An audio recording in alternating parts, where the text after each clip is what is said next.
Hello everyone, कैसे हैं आप लोग। My name is Trisha and स्वागत है आपका हमारे यूट्यूब चैनल पर। तो क्या आपने हमारे पहले के वीडियोस देख लिए हैं? अगर नहीं देखे हैं तो तुरंत जाकर देख लीजिए। तो आज हम सीखने वाले हैं future perfect continuous tense. Future perfect continuous tense का मतलब होगा कि जो कार्य हम किसी समय से करते आ रहे होंगे भविष्य में, हम जैसे कि हम सुबह से मूवी देख रहे होंगे, हम सुबह से सफाई कर रहे होंगे, हम 2 घंटे से सफाई कर रहे होंगे, ऐसे सेंटेंसेस को हम फ्यूचर परफेक्ट कंटिन्यूअस टेंस कहेंगे। तो चलिए फ्यूचर परफेक्ट कंटिन्यूअस टेंस के कुछ एग्जांपल्स देख लेते हैं। लेकिन वीडियो को शुरू करने से पहले वीडियो को लाइक कर दीजिए, शेयर कर दीजिए और चैनल को सब्सक्राइब कर दीजिए। पॉजिटिव यानी कि अफर्मेटिव सेंटेंस स्ट्रक्चर होगा subject plus will have been.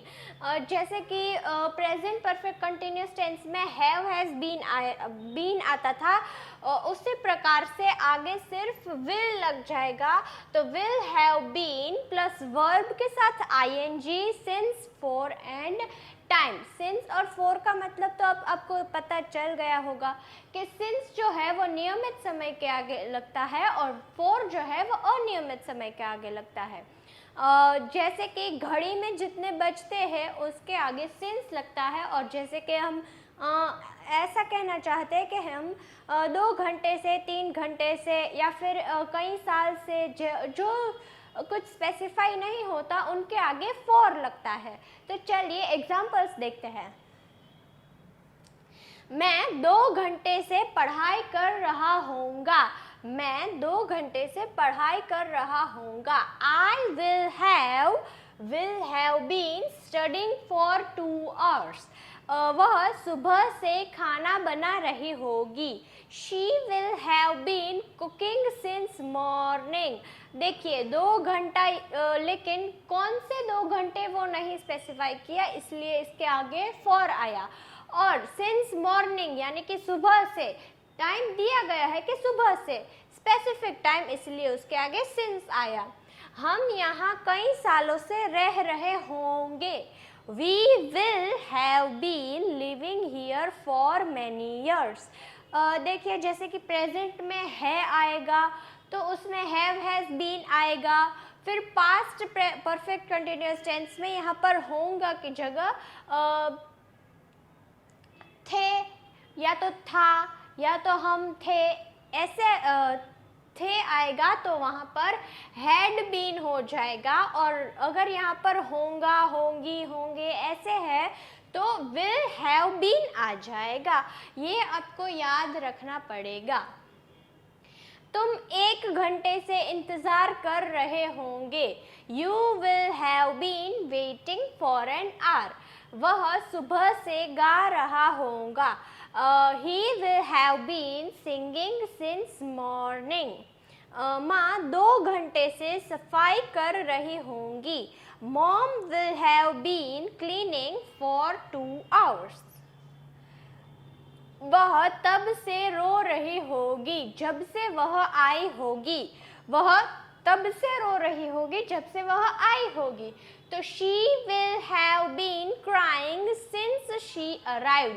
यहाँ पर समय दिया गया है, स्पेसिफिक किया गया है कि जब से वह आई होगी, मतलब जब से वह आई है तब से वह रो रही होगी। तो since she arrived उसके आगे since आएगा। She will have been crying since she arrived. मैं शाम से लिख रहा होऊंगा। I will have been writing since evening. वह स्कूल जाने की तैयारी कर रहा होगा। He will have been getting ready for school. School जाने की तैयारी करना यानी कि getting ready for school. वे दोपहर से बात कर रहे होंगे। They will have been talking since afternoon. दोपहर से देखिए समय दिया गया है दोपहर से, तो उसके आगे since आएगा। They will have been talking since afternoon. बहन सुबह से नाच रही होगी। सुबह से तो sister will have been dancing since morning. हम 1 महीने से योजना बना रहे होंगे। हम 1 महीने से योजना बना रहे होंगे। We will have been planning for a month। यहाँ पर स्पेसिफाई नहीं किया है कि कौन सा महीना, इसलिए उसके आगे for आएगा। बच्चा 1 घंटे से रो रहा होगा। The baby will have been crying for an hour। मैं घंटों से ड्राइंग बना रहा होऊंगा। I will have been making a drawing for hours। घंटों से यानी कि कितने घंटों से, किस घंटों से वह स्पेसिफाई नहीं किया है, इसलिए उसके आगे for आएगा। वे सुबह से सफ़र कर रहे होंगे। They will have been traveling since morning। सफ़र करना यानी कि ट्रैवल करना, और सुबह से यानी कि उसके बाद उसके आगे since आएगा। तुम बहुत समय से कोशिश कर रहे होंगे। You will have been trying for a long time। देखिए कितने समय से ये स्पेसिफाई नहीं किया है, इसीलिए लॉन्ग टाइम के साथ for आएगा। वह 2 घंटे से सो रहा होगा। He will have been staying awake for hours।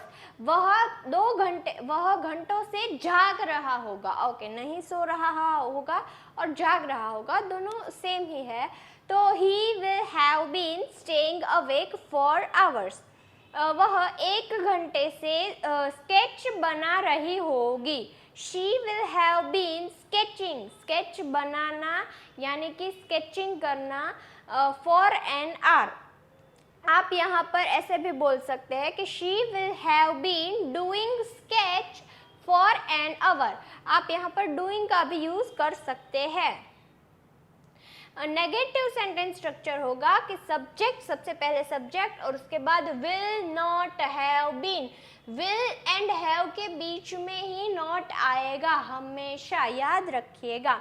will not have been, उसके बाद verb के साथ ing, since, for and time। तो चलिए नेगेटिव के कुछ एग्जांपल्स देख लेते हैं।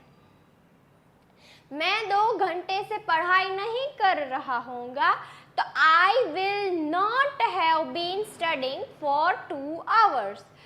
वह खाना नहीं बना रही होगी। She will not have been cooking। हम यहाँ नहीं रह रहे होंगे। We will not have been living here। अथवा तो आप यहाँ पर staying here का भी यूज कर सकते हैं। Stay यानी कि रहना। We will not have been staying here। ऐसा भी आप बोल सकते हैं। वे क्रिकेट नहीं खेल रहे होंगे। They will not have been playing cricket। तुम इंतज़ार नहीं कर रहे होंगे। You will not have been waiting। इंतज़ार करना यानी कि वेट करना, उसके साथ ing आएगा, तो you will not have been waiting। तुम इंतज़ार नहीं कर रहे होंगे। You will not have been waiting। वाह, दोनों एक ही जैसे सेंटेंसेस है। Okay, no problem. वह गा नहीं रहा होगा। He will not have been singing। बच्चे दौड़ नहीं रहे होंगे। दौड़ना यानी कि रन, रन के साथ ing, तो running. The children will not have been running। मैं इंग्लिश नहीं सीख रहा होऊंगा। I will not have been learning English। देखिए, सीखना यानी कि लर्न करना, समझाना यानी कि टीच करना, अंडरस्टैंड करना, समझना यानी कि अंडरस्टैंड करना, और फिर पढ़ना यानी कि स्टडी करना। माँ सफाई नहीं कर रही होंगी। Mom will not have been cleaning। वह रो नहीं रही होगी। She will not have been crying। हम बारिश का इंतज़ार नहीं कर रहे होंगे। We will not have been waiting for the rain। इंतज़ार करना यानी कि वेट करना। तो we will not have been waiting for the rain. छात्र पढ़ाई नहीं कर रहे होंगे. The students will not have been studying. देखिए यहाँ पर पढ़ना यानी कि स्टडी करना, स्टडी के साथ ing, इसलिए studying. मैं लिख नहीं रहा होऊंगा. I will not have been writing. वे बात नहीं कर रहे होंगे. They will not have been talking. शिक्षक पढ़ा नहीं रहे होंगे. The teacher will not have been teaching. पढ़ाना यानी कि टीच करना. मैं किताब नहीं पढ़ रहा होऊंगा. I will not have been reading the book. किताब पढ़ना यानी कि रीड करना. वे साथ नहीं रह रहे होंगे. They will not have been living together. रहना आप यहाँ पर stay का भी यूज कर सकते हैं. They will not have been staying together. Interrogative यानी कि प्रश्नार्थ की वाक्य रचना हो जाएगी will plus subject plus have been. सबसे पहले देखिए यहाँ पर will have been था, तो will उसमें से आगे आ जाएगा, फिर सब्जेक्ट, फिर have been, उसके बाद वर्ब के साथ ing, since, for, समय और क्वेश्चन मार्क. क्वेश्चन मार्क मत भूलिएगा. सबसे पहले देखिए, repeat with me.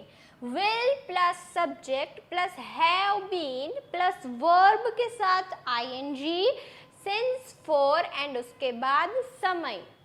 Okay, interrogative के कुछ एग्जाम्पल्स देख लेते हैं. चलिए, क्या मैं 2 घंटे से पढ़ाई कर रहा होऊंगा? Will I have been studying for 2 hours? क्या हम यहाँ रह रहे होंगे? Will we have been living here? आप यहाँ पर stay का भी यूज कर सकते हैं, जैसे कि मैंने आगे बताया. Will we have been staying here? क्या वह सुबह से खाना बना रही होगी? Will she have been cooking since morning? क्या वे क्रिकेट खेल रहे होंगे? Will they have been playing cricket? क्या तुम इंतजार कर रहे होंगे? Will you have been waiting? क्या वह गा रहा होगा? Will he have been singing?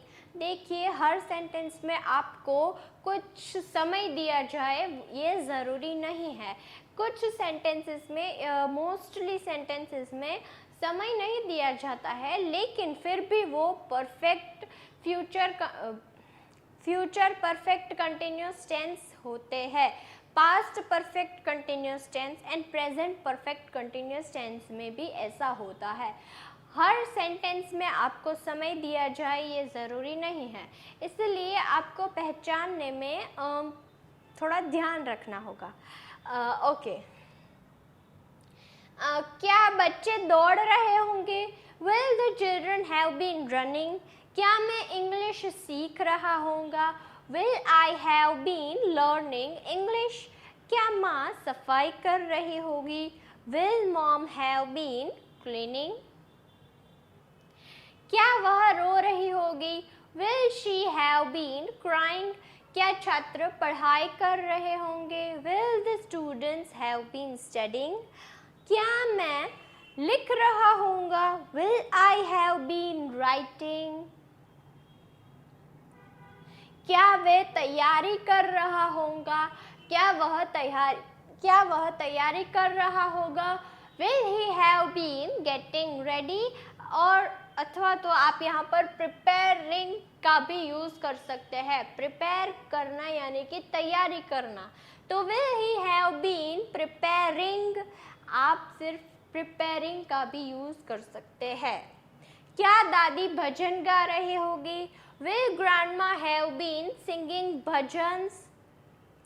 और भजन्स की बजाय आप डिवोशनल सॉन्ग्स का भी यूज कर सकते हैं. Will grandma have been singing devotional songs? ऐसे भी यूज कर सकते हैं और भजन का भी यूज कर सकते हैं. क्या वे बात कर रहे होंगे? Will they have been talking? क्या शिक्षक पढ़ा रहे होंगे? Will the teacher have been teaching? क्या वह नौकरी की तलाश कर रहा होगा? Will he have been looking for a job? और आप यहाँ पर finding का भी यूज कर सकते हैं. Will he have been finding a job? For तो निकल जाएगा. Will he have been finding a job? और सर्च का भी यूज कर सकते हैं कि will he have been searching for a job? Searching में तो फॉर आएगा. लुकिंग फॉर, सर्चिंग फॉर, इसे हम तलाश करना कहेंगे. किसी वस्तु की खोज करना, इसे हम सर्चिंग और लुकिंग एंड फाइंडिंग कहेंगे. तीनों वर्ड्स का आप यहाँ पर यूज कर सकते हैं. क्या मैं किताब पढ़ रहा होऊंगा? Will I have been reading a book? तो ये है हमारा इंस्टाग्राम पेज. यहाँ पर कई सारी ऐसी रील्स आती है जिनसे आपको इंग्लिश सीखने को मिलता है, तो प्लीज़ फॉलो कर दीजिए. Thank you so much video को देखने के लिए. वीडियो को लाइक कर दीजिए, शेयर कर दीजिए और चैनल को सब्सक्राइब कर दीजिए. तो मिलते हैं कल ऐसे ही वीडियो के साथ. तब तक के लिए बाय.